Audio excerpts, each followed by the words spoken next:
सेना के जवानों के साथ नौकरों जैसा व्यवहार ये बंद होना चाहिए। दोस्तों, रिसेंटली आम आदमी पार्टी के नेता और राज्यसभा सांसद संजय सिंह और राष्ट्रीय जनता दल के नेता मनोज झा और इंडियन आर्मी के बीच एक सोशल मीडिया विवाद सामने आया। इस पूरी घटना को भारतीय सेना ने अपनी इमेज खराब करने की एक प्लान्ड कॉन्स्पिरेसी बताया। हम या संजय भाई जो कह रहे हैं, हम कोई आसमान से तारे नहीं मांग रहे हैं, सरकार को कह रहे हैं। दोस्तों, सोशल मीडिया पर एक प्रेस कॉन्फ्रेंस की वीडियो और कुछ तस्वीरें तेजी से वायरल हुई। इस प्रेस कॉन्फ्रेंस में आम आदमी पार्टी के नेता संजय सिंह और आरजेडी के नेता मनोज झा कुछ लोगों के साथ पत्रकारों से बातचीत कर रहे थे। प्रेस कॉन्फ्रेंस में नेताओं के साथ बैठे लोगों को देश के सैनिक या पूर्व सैनिक के तौर पर पेश किया जा रहा था, जो सिस्टम या रूल्स को लेकर कुछ शिकायतें या बातें रख रहे थे। आज ये और इनका परिवार भुखमरी की कगार पे पहुंच चुका है। कई महीनों की जेल काट के आए हैं। विपक्ष के नेताओं द्वारा इस वीडियो को सोशल मीडिया पर शेयर किया गया, जिसके बाद इंटरनेट पर यह बहस छिड़ गई कि सरकार द्वारा सेना के सैनिकों के साथ ठीक व्यवहार नहीं हो रहा। इस वीडियो के वायरल होने के बाद इंडियन आर्मी के ऑफिशियल हैंडल से इस पर बेहद सख्त रिप्लाई दिया गया और इसका फैक्ट चेक किया गया।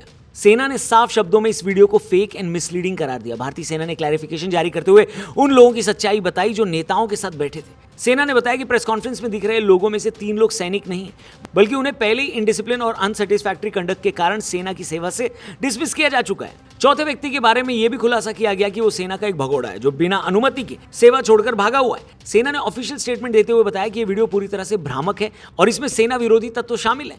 यह भारतीय सेना जैसी डिसिप्लिन ऑर्गेनाइजेशन की इमेज को धूमिल करने और पॉलिटिकल बेनिफिट्स के लिए देश को गुमराह करने की एक प्लान्ड कॉन्स्पिरेसी है। अब इसके बाद बवाल तो होना ही था।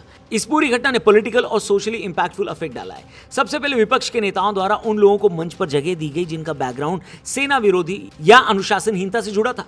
देश के ऑथेंटिक सैनिकों या पूर्व सैनिकों के नाम पर बर्खास्त लोगों को पेश करने को लेकर जनता और सिक्योरिटी फोर्सेस में भारी नाराजगी देखी गई।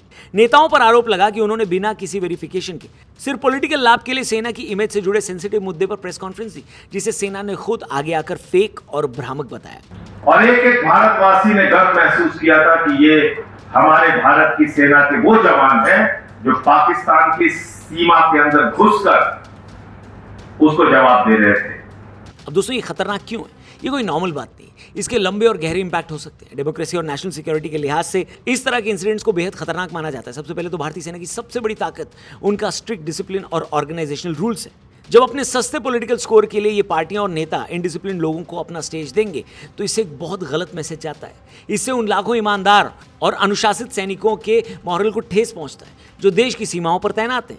इससे यह मैसेज भी जा सकता है कि नियमों को तोड़ने वालों को पॉलिटिकल संरक्षण मिल सकता है। इन्होंने विरोध किया कि भाई सेवादारी की प्रथा सेना में बंद करो। दूसरी इंपॉर्टेंट बात यह कि एक मिस इन्फॉर्मेशन वॉरफेयर और डीप फेक नैरेटिव के दौर में भारत को यह चीज कमजोर भी करती है। आज के दौर में युद्ध केवल बॉर्डर पर नहीं बल्कि इंफॉर्मेशन स्पेस में भी लड़े जाते हैं। अगर देश की जनता के मन में यह मिसट्रस्ट पैदा कर दिया जाए कि सेना अपने जवानों के साथ ठीक व्यवहार नहीं कर रही, तो इससे इंटरनल सैबोटाज होता है। भारत के पड़ोसी या विरोधी देश इस तरह के इंटरनल सैबोटाज और वीडियोस का इस्तेमाल इंटरनेशनल स्टेज पर भारत की इमेज खराब करने और अपनी प्रोपेगेंडा मशीनरी को मजबूत करने के लिए करते हैं। इसके अलावा दोस्तों, भारतीय सेना हमेशा से ही पूरी तरह से एपॉलिटिकल और न्यूट्रल रही है। सरकारें आती जाती रहती हैं, लेकिन सेना देश और संविधान के प्रति ही कमिटेड रहती है। इस घटना के जरिए सेना की इस इमेज को पॉलिटिकल खींचतान में घसीटने की कोशिश की गई। जब सेना जैसी सेंसिटिव संस्था को पॉलिटिकल प्रॉफिट लॉस का जरिया बना दिया जाता है तो जनता का उस सिस्टम पर से भरोसा उठने लगता है जो देश की आखिरी सुरक्षा दीवार है। इसके अलावा भगोड़े या कोर्ट मार्शल किए गए लोग कानून की नजर में दोषी होते। इसके साथ 2 और जवान हैं, वो अपना परिचय भी देंगे और बताएंगे भी। वो अभी मौजूदा समय में निष्कासित तो नहीं है, लेकिन इस बात के लिए संघर्ष कर रहे हैं। कई मामलों में ऐसे एलिमेंट्स के तार देश विरोधी गतिविधियों या बाहरी ताकतों से भी जुड़े हो सकते हैं। देश के जिम्मेदार सांसदों या राष्ट्रीय नेताओं द्वारा बिना किसी बैकग्राउंड वेरिफिकेशन के ऐसे लोगों को नेशनल स्टेज देना एक गंभीर सिक्योरिटी लैप्स है। ये इस बात को दर्शाता है कि राजनीतिक विरोध में देश की सुरक्षा और खुफिया स्टैंडर्ड्स को भी नजरअंदाज कर दिया गया। बाकी इस बारे में आप क्या सोचते हैं दोस्तों, कमेंट करके जरूर बताइएगा, क्योंकि एक ऐसी न्यूज, एक ऐसी चर्चा जिसको आकर हमारी इंडियन आर्मी यानी हमारी सेना के ऑफिशियल हैंडल को आकर इसके बारे में बोलना पड़ा कि ये फेक न्यूज है, ये बहुत डिसअपॉइंटिंग है। आप इस बारे में क्या सोचते हैं, कमेंट करके जरूर बताइएगा और चैनल को भी जरूर सब्सक्राइब करिएगा। Thank you for watching. जल्दी मिलते हैं। जय हिंद।